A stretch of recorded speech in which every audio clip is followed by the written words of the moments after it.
Ladies and gentlemen, please welcome Nicole Carroll of USA Today and Goldie Hawn of Mind Up and the Goldie Hawn Foundation.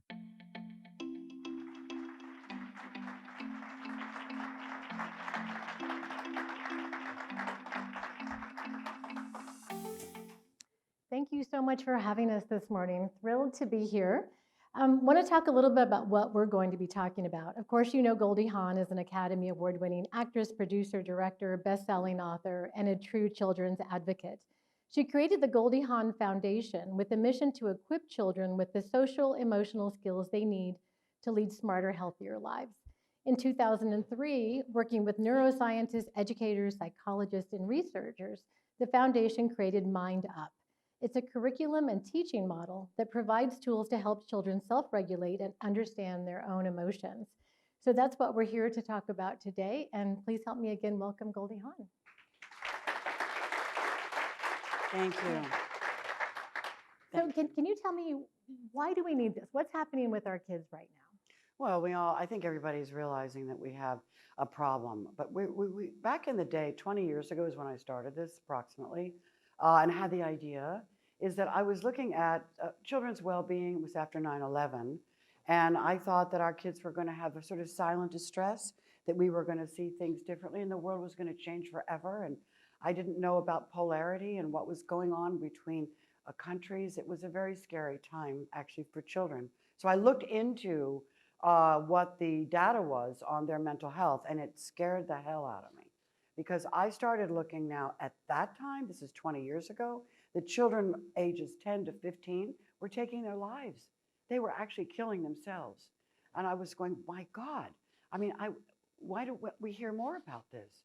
And then it turned into the anxiety, and now they're all being given pills and psychotropics, and the amount of anxiety then. So that's what basically was the call to action for me, and understanding the various things that I had gone through as a young person that were relatively mentally challenging for me. But I mean, no one is going to help them. And I thought we need preventative programs in the classroom. So I decided at that point to make a program about the brain. These children are asked to use their brain. They're never told how to use it. They don't even know what is in there. They don't know how to access the various things that basically they can in order to succeed, in order to actually feel better, to have a sense of resilience and optimism on some level, or be able to reach down into an area where they know their joy does live inside of them. They have it, they own it, they just have to clear out things so they can feel it. This is not being taught in the schools.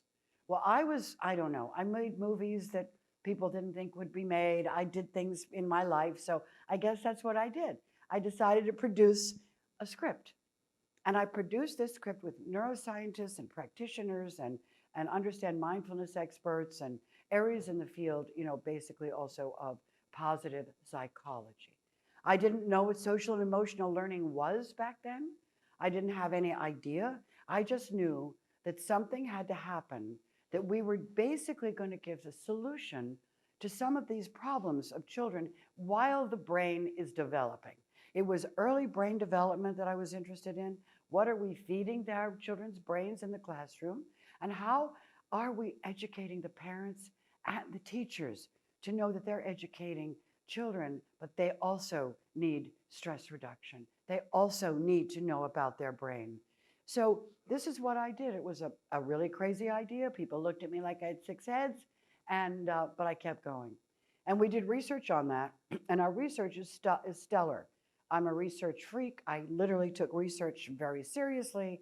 And before I went out as Goldie Hawn, obviously making people laugh and looking a bit bubble-headed at times, truly, I wanted to make sure that the science backed up the premise. And it did. It was unbelievable. University of British Columbia did the whole research on this. We had a control group, the kids, a lot of children on it, and it was amazing, the shift in the children. We're now doing epigenetic studies. We're doing studies now in Chicago on children in a certain grade level. We're doing so many areas of children, young children. We have a large multi-million-dollar study now going on with Mind Up. And basically it's for children from like 3 to 5 to see how it changes the trajectory of their life, giving them these tools for resilience, tools for creating more happiness, and ability to create nurture the brain so they can learn better, okay? And reduce stress themselves. So it's self-regulation. And I'm thinking, my goodness, that's what social and emotional learning is. But what is the difference between Mind Up is that it's a solution in 15 lessons. It is not pick this, pick this, pick this. It's an absolute lesson. And you follow the lessons, and I promise you, these children will change, and so will the educators. So I think the idea is to say, don't turn a blind eye.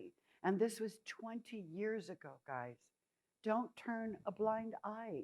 The most important thing that we have to do, among a few other important things, is teach children how to listen, teach them how to behave, teach them how to feel better, understand and know that the brain is plasticity and that we have the ability to be and do the things that we might want to do, because that's what we're going to tell our brain. We're going to learn in a way that we know we have the capability of learning instead of the hopelessness. Our children are hopeless. The CDC's got 38% of our children are anxious and hopeless. How is this possible? How can our children today, 20 years later, become hopeless? Are we turning a blind eye to that now? No, no. Now we're speaking about it. Now we know that mental health is one of the most mitigating factors to progress, to a happy life, to a happy world. We have to build leadership that knows how to listen, that knows how to talk to each other, even if we don't agree. Ugliness is not possible. Putting people down is not the way to go. We have to help our children grow. I mean, I don't know whether I'll be alive to see a long journey that we have to do in order to create basically mental health and mental stability. If we don't, we have a real problem. So Mind Up is a global organization. We now have, oddly enough, a very short time, shows you the need. We have 47 countries that have already signed on to Mind Up. In there, the schools, the educators, the partnerships, they all are having problems with their children. We have got to get together and say, that's our future. That's our future. Because once they're mindful, careful, they will take care of the environment. They will become leaders that say, this planet means everything. Now they're just afraid they're going to lose the planet. All the data on it now is like, we have 10 more years. We have more of this. Well, eventually, if I'm an adolescent, my brain is changing dramatically every day. I'm going to feel up and down because that's the way the brain is working. It's the pruning of things that the brain says you don't need anymore. All that stuff that happens when they're, of course I'm going to feel hopeless. Of course I'm going to wonder all these things, because that's what happens when you're an adolescent. It's a very fragile time. So now we have to mark our words. What are we and how are we sharing this information? With optimism, with empowerment of who we are as humans, that each human matters.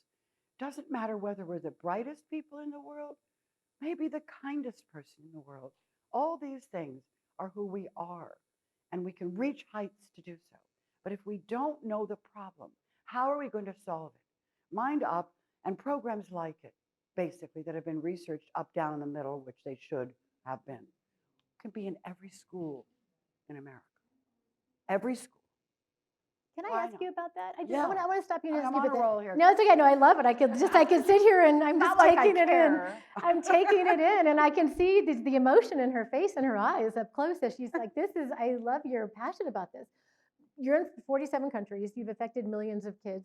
You want to be in more schools. And I can understand the schools might say, we've got curriculum issues, we've got security issues, our teachers are stressed out. How can I add one more thing, even if it's helpful? What would you say to those schools? Actually, it is not adding one more thing. It's actually creating something that you do because it matters for your well-being in the classroom. This is not, it's not a prescriptive program. It's not a Band-Aid program. I do believe that you put in these programs that help the educators as well. And this is why, we're into schools now, because it's helping our educators. This is important because when you learn all these aspects about how to manage your emotions, how to find peace, 3 times a day we do a brain break in the classroom, because every brain needs a break. So it's really a solution. It's not just a program. It's really a way of life. So Mind Up is a way of life. It's called Mind Up for Life, okay? It's a way of life. So you bring into the classroom an ethos that isn't like, oh, we'll do that exercise and that. No, it's all set up in order for it to succeed, to create solutions rather than just band-aids, right? So this could help some of the teacher stress that's out there right now. Hugely helps teacher stress. I mean, I've had educators say to me, I was going to leave the force, but I didn't, because once I implemented Mind Up, they were able to manage their classrooms. The children were actually did, when they did a brain break, they would ask for it if they forgot about it once. So it really helps everyone create more joy in the classroom, more connectivity. And the research actually showed children were able to work better together. If we can create a community of trust and faith and joy in a classroom, gee, I think they might take it outside. They might learn that that's a way to get problems solved, rather than hate and pushing and ugliness and name calling. That's not what we do. It's not what basically the evolution of our own brain has to be able to evolve to a place where we can actually celebrate being human and give each other what we need. And I think this is the way, when you say it's just another thing to do, it's what to do. And that's the difference. So it's a must have. And when you get that, and we now have, I mean, it's so important. And it's only 15 lessons, so it's a product. It's not necessarily, you can pick this or you can pick that or whatever. And I think everything has value, okay? But I do like keeping it simple. Sounds like it is. What is your research saying about kids after COVID? Obviously, they've been through something very traumatic, as the entire world. Also, you think about the addiction to TikTok and other social media. How are children's stress levels changing because of that? Unfortunately, if you give children the understanding that what goes into their brain actually comes out, that they have to understand how to self-manage, even being online. Now, they're not going to do it without us, but parents have to be the wicked witch here. The parent has to stand up and say, no, we're all going offline. We're going to go offline on Saturday. We're all going to do that together. We're going to go out, do this together, and do that together. If we don't lead them, you see, what's interesting about kids and adolescents is that, and there's a new research out on that, which is our parents do still matter. They are the most ones that matter of all. So we think, oh, they have only their friends and they're only looking at that. Actually, the word, the sound, the presence of a parent means everything to them. And they will always remember that. So we can't give up, okay? On the other hand, there's a way to discuss what's going on, which means that I saw that thing on TikTok. What did you think about that? It's not going away. So if it's not going away, then it has to be embraced. It's sort of like, keep your friends close and your enemies closer. I mean, it's kind of like you have to really take that and go, okay, let's talk about that. I remember when, Katie was growing up and whatever, and Madonna was, everything was happening with everything going everywhere. And, I didn't say you can't watch Madonna. She had a wonderful voice. She did good music, I just wanted her to know that I was involved in watching Madonna and praising her for her talent, wondering a little bit about her costumes, but, and bringing it into the real world, right?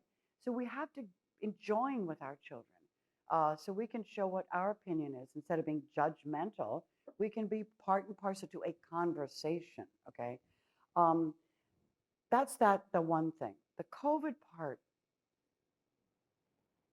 it was disastrous. It really was disastrous. We were so afraid. We were afraid of losing our children. We were afraid of dying. We were afraid of my grandparent, me, older people. Everyone was on alert. We weren't thinking right because, by the way, this is what the kids learn in the classroom. The amygdala is overactive in your mid-limbic system in your brain, which means that it's hijacking your higher thinking. So we can blame everybody and so forth, but we were so scared. We did the best we could do. And there's nobody to blame. People love to blame people. We were scared. We weren't thinking straight. We found out, trial and error, masks were not good for them. Homeschooling wasn't great for them. And I will say one thing, and I'm going to brag a little bit just because I believe in this program. We have a great school district, and it's in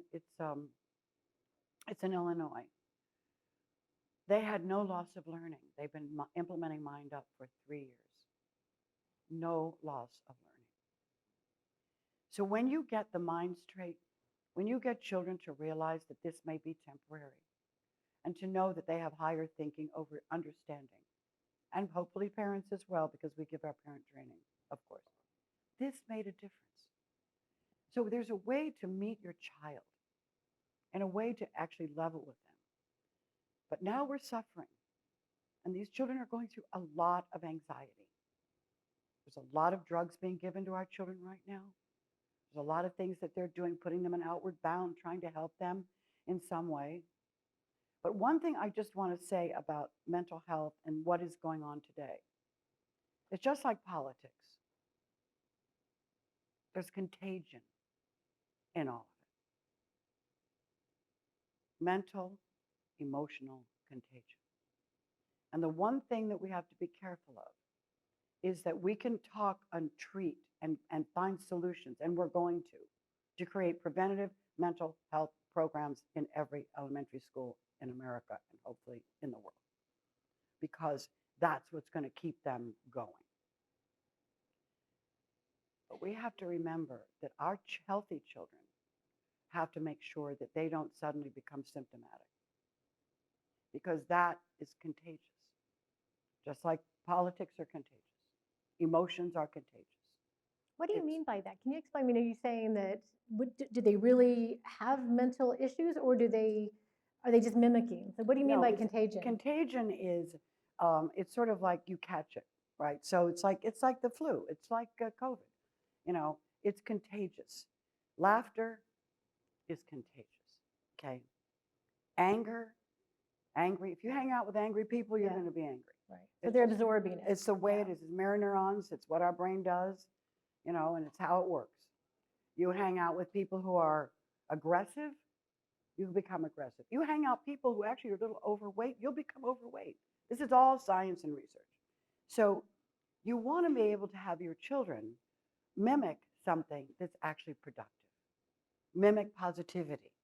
Mimic things that are, because oftentimes the brain, because it has negative bias anyway, will actually attach themselves more to negativity than they do to joy and happiness. So knowing all of these things in terms of how the brain works is why we can create programs around that to make it stronger, healthier, more resilient, and basically what I call happy brain. What is that tickle inside of us that we lose when we're little? We can't lose it. We have to know that it's be there forever for our taking. So that's my story, and I'm sticking to it. Well,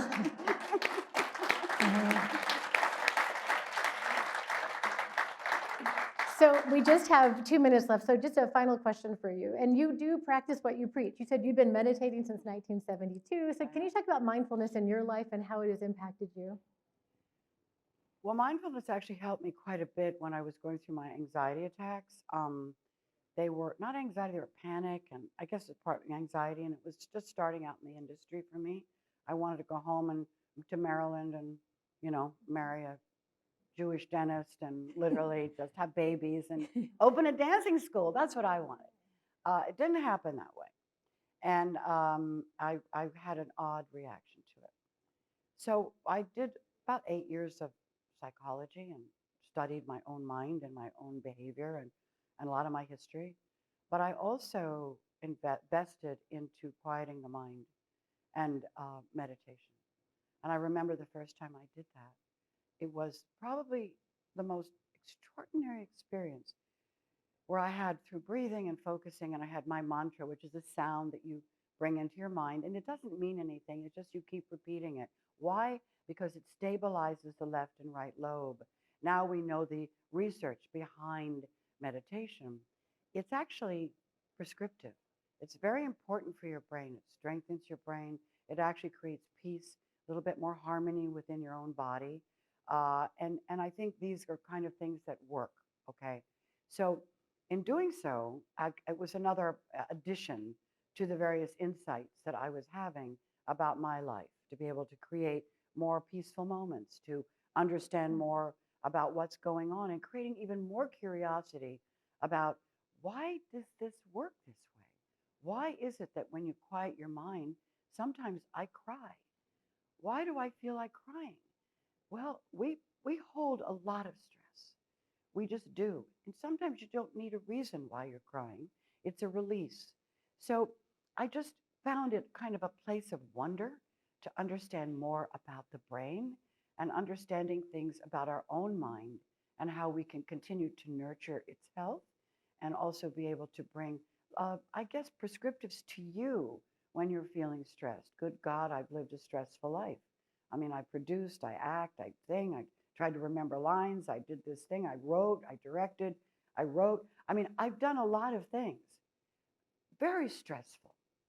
Sometimes I would go back and say, look, I just have to go stare at a wall. And I would, because I had to bring the energy back to me. So it was very helpful. Children, having little children, having to split work and childbearing and childcare. I mean, life is messy. And we have to figure out all the ways that we can help each other and help ourselves. So mindfulness was very important. I didn't put mindfulness per se into the program that way because we're teaching neuroscience. We're based in neuroscience. And the reason we do brain breaks is because every brain needs a break. And that's the way we look at it. We're not putting mindfulness into the program other than to be mindful. And the last thing I'll share with you is that, and I think I told you backstage, but I remember early days, I was going in the classrooms all the time doing Mind Up. And I remember asking them, hey guys, do you know what mindful means? And they didn't know. And I said, do you know what mindless means? And they went, yes, we know what mindless means. So the whole idea was, well, we're going to change the vernacular. Mindful is going to become part of the way we communicate with each other, to be mindful. And that idea alone lights the brain up differently. Mindless does not light up the brain the same way. So these kind of things are what we're doing. And it's a frontier that I thought I'd never, ever, anything would pull me away from my career, that I was an actor. But nothing is more important than this to me and to us. Well, congratulations on all your success. Thank you. Thank you very much for being here today.